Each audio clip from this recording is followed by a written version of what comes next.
Hello, and welcome to another episode of 10 for 10. Yay. All right, today we're going to be talking about, I had to read a manga called Horimiya. And I had to read the manga Squeele. Well, it's not a manga per se. It follows everything about a manga. Yes. So it's a manga. Well, That's like people debating about Avatar. Is it an anime or isn't it an anime? And then the only real issue is because it didn't take place in Japan. it's an anime in every other sense of the word, but the country of origin was in Japan, so it doesn't count. That's to some people, but And to that's me, apparently all that actually matters. that's not enough. So in this case, it follows all the criteria of a manga. But we're not going to be arguing about what's an anime or what's not an anime, because that could be an episode on itself. That could be a documentary. A documentary. So It yes. is an anime. So I'm sorry, but I'm gonna have to cut you off right there. Because trust me, if you let her, she will go on and on and on. Because I have done research papers on this. On and on. And the worst part is she'll forget what she said. So she'll say it again. And then you may have to listen to the same bit of information 3 times, 4 times. This is my dinner. Tough luck. But yes. So I read Horimiya. She read Squeele. Do you want to go first or should I go first? Alright, well, I'll go first. Squeele is a school and fantasy manga that was originated from France. And the manga itself is not actually bad. It's essentially a group of main characters, 3. A werewolf, a human, and a girl with horns and bat wings that she can hide and pull out when she needs to. We find out later on that, yes, she really is a demon. Okay, let's just call her a demon then. That they're attending a school for heroes, yet all the attendants of the schools look like typical villains. That becomes important later on in the story, but for the sake of only within the 10 chapters, it doesn't play that much of a huge role. So, for now, it's just everyone looks like your villain. And essentially, they're getting trained in the school of how to be a hero. However, the way they're getting trained is essentially stuff you typically wouldn't hear about. Like, you need to think of your villain scheme. The idea is that if you think like a villain, you'll be able to stop your villain before he commits a crime. These aren't any at all bad techniques, but they do play a huge role when the plot twist comes along. But within the 10 chapters, it doesn't do much. No, the plot twist isn't. It's actually a villain school. That's not the plot twist. No. But that's not the point. The manga itself is not bad. The art is actually really gorgeous. There's a lot of detail, and when it's put in color, it looks great. When it's done in black and white, which is most of the time, it looks great. The author put in a lot of detail. The characters itself are each unique. You can clearly see their personalities and clearly see their lives and their struggles. So within that is a great manga, and everything they have to do within the world, the scenery, all is great. It's a beautiful, right? Even one time where the characters had to go into a library instead of just seeing bookshelves and ooh, wow, there's the library. They actually have to go through this area of library where everything is a pile of books. The bridges are made out of books. The floor is of books. Everything is of books because all the books are there and it's just piled on there. As a result, if you do move a book, you can cause an avalanche of books to happen. But it's very creative. All this different information. I would have to say that it also has a huge problem. The manga itself is very slow. The way they progress, what the characters go through, everything is slow. And you really don't feel like there's much of anything. It's not really funny. There's not a lot of action. It's not really romantic. It's not really anything. It's just there. So as a result, it can easily be a turn-off because one can easily find themselves getting bored at the beginning. You're just like, okay, I'm reading this, nothing's really happening. Even when you have an action scene happening, it doesn't typically feel like much. So that can be a huge problem. But as the manga does continue, you can feel it pick up, but it's picking up very slowly. I'm guessing it's more of one of those mangas that you really have to stick with to really see where, like, oh, okay, now it's really good. But that's the question. Do you want to stick with it or do you don't? So that's the issue. I would say overall the manga doesn't seem bad. At the end of the 10 chapters, they reach this exciting point. So I am going to continue reading it simply because I want to know what's going to happen next. But I don't know if after that happens, after I see what happened, will I continue it? I don't know. So overall, I say this is a manga that you're just going to have to test it out to see if you like it. I'm not going to give you a guarantee. It's really up to you. I don't think it's a bad manga, but I also think it's a manga that you're going to have to decide, do you really want to stay with it or not? So I would give it a 2 out of 5 just because of that. It's just a bad score because simply I'm basing it off the 10 chapters. Would it stay that way after the 10 chapters? I don't know. It could really pick up afterwards, and then I would definitely want to give it a higher score. But within the 10 chapters, it's a 2 out of 5. The one I read was Horimiya, and it's a shoujo, slice of life shoujo, and, well, here's something that we have to get cleared first. I don't read shoujos, and I know I've said this before in the last episode, but I have to say this again. I don't read shoujos, and for the most part, they are exceptions. There are some really strong exceptions, but for the most part, I don't like them at all.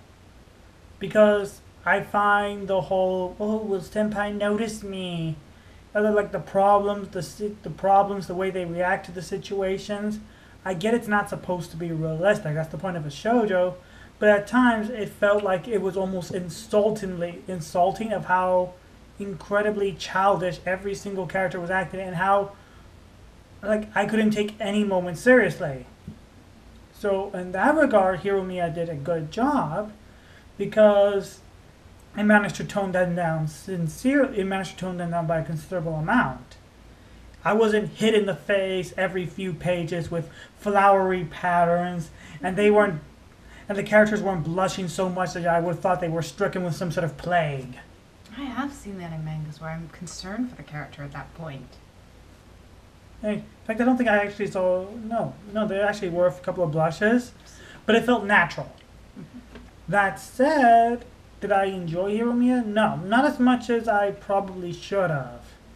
And Sky tells... And one of the reasons why Sky wanted me to read Horimiya was because she felt that Horimiya was a manga, a shoujo manga, that defied many of the cliches of the shoujo. Then here's the problem. This is why you have to take what I'm about to say with a grain of salt. Because I don't read a lot of shoujos. You know, the ones I do read, they're ones like Skip Beat, where if anyone reads that, you'll know why. It's pretty obvious why I like it. It's a pretty awesome manga. But with other shoujos, I can't get into them.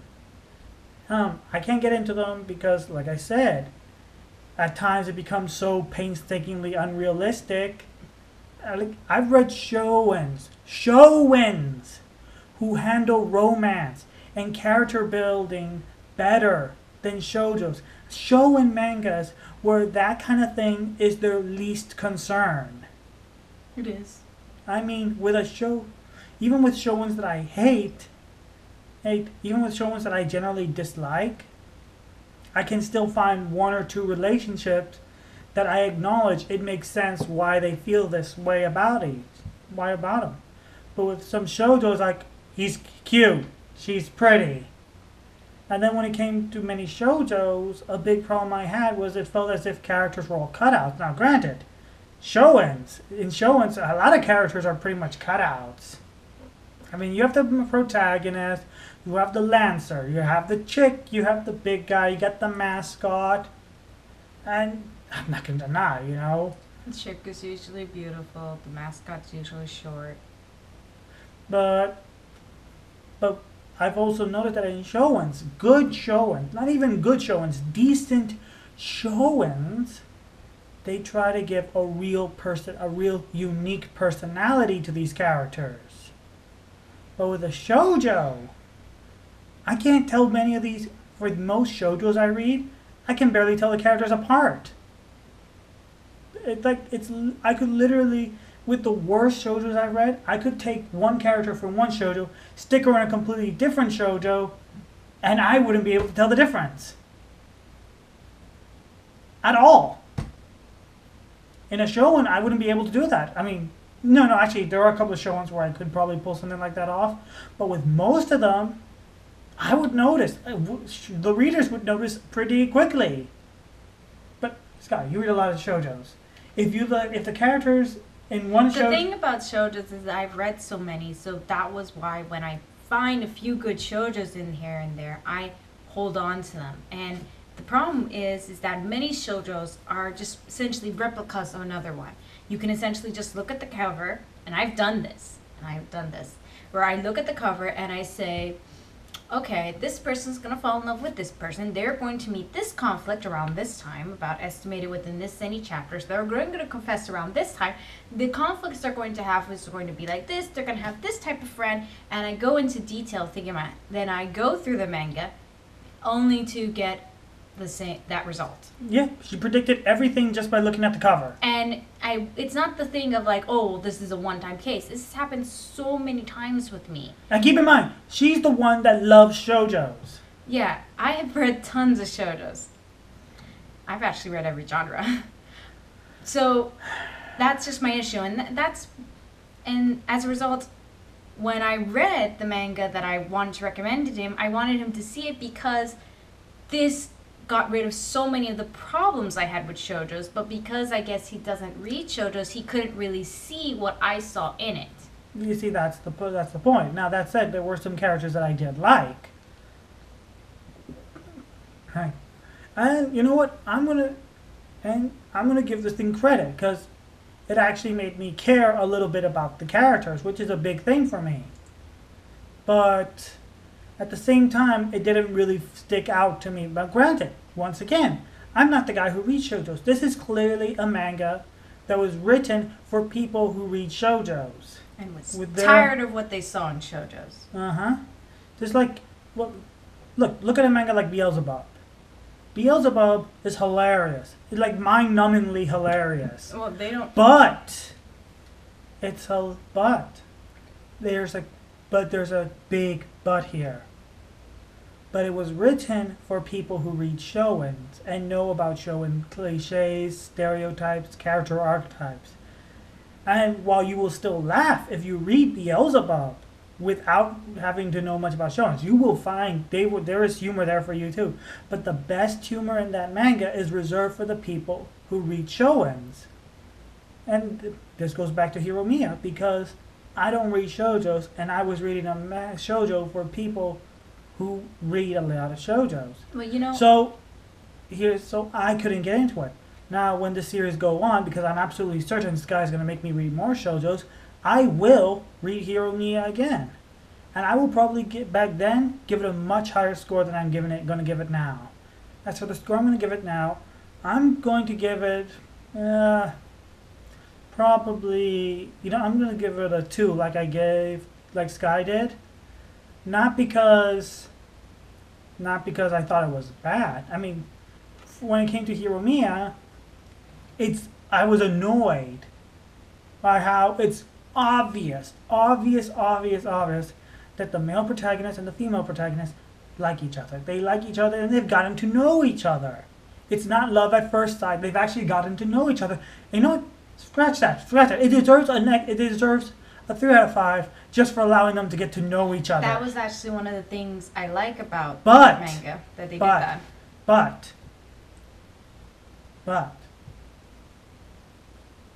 every single character in the series saw it.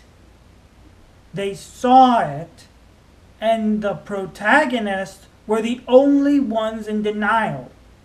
That was driving me insane. It was clear. You two of you have feelings for each other. You're so corny. No one would go for all this. No one would have talk to each other. No one would do it unless there was something between them. You're either really good friends, which you are, but it's clear that your feelings for each other go beyond friendship. Mm-hmm. But for some reason, they weren't confessing. For some reason, they just didn't get out with it. it's not even they don't even have to say, hey, I like you. They could be like, hey, want to go buy get a bride? Want to go do this? They could have hung out with each other. They could have done things together. Well, he does come over her house a lot. Yeah, that's another thing that was driving me nuts. Like, you're already doing this sort of thing. Your parents can see it, your friends can see it. Her little brother was even saying, I would love it if he lived here with us and you. Wink, wink, nudge, nudge. I don't remember. When the little brother, the kid who doesn't even know what puberty is, who thinks kissing is disgusting, and who thinks girls are strange foreign species, when even the little brother can see it and you don't, that drives me insane. But that said, I only read 10 chapters. So guess what? And guess what? What the hell do I know? I don't read shoujo, so this was clearly written for someone who does read shoujos. So for someone who does read a lot of shoujos, this could be perfect. The problem isn't the manga in this case. The problem was me, the reader, and what I've read with. So if you're interested in this, do not let my opinion keep you from reading this. I'm also going to go back to the manga I read. I'm also going to add that for my manga because the thing was each of these mangas that we gave each other for this week were both mangas that we considered very good to us. So as a result, I think the reason why A Freak's Tale didn't appeal to me that much was because I typically don't read a lot of shouens. It's not that I don't read them. I do read a lot of them. But I don't read as much in comparison to him. So I really couldn't see the enjoyment he had in Freak Squeele. So I think this was just both of the cases. Because we don't read these particular genres as much as the other one, we really couldn't see how good they were. So no one should basically say, okay, I'm not going to read this because this person should like it. It's really, you need to go check it out for yourself. So in short, 2 out of 5, 3 out of 5 from me. Next episode, she will be telling you about Double Arts. A manga that, in my opinion, deserved far better than it got. And you? And he will be reading the manga Gray Is. Gray Is. So, I was Brig. I'm Sky. And if you enjoy this, like and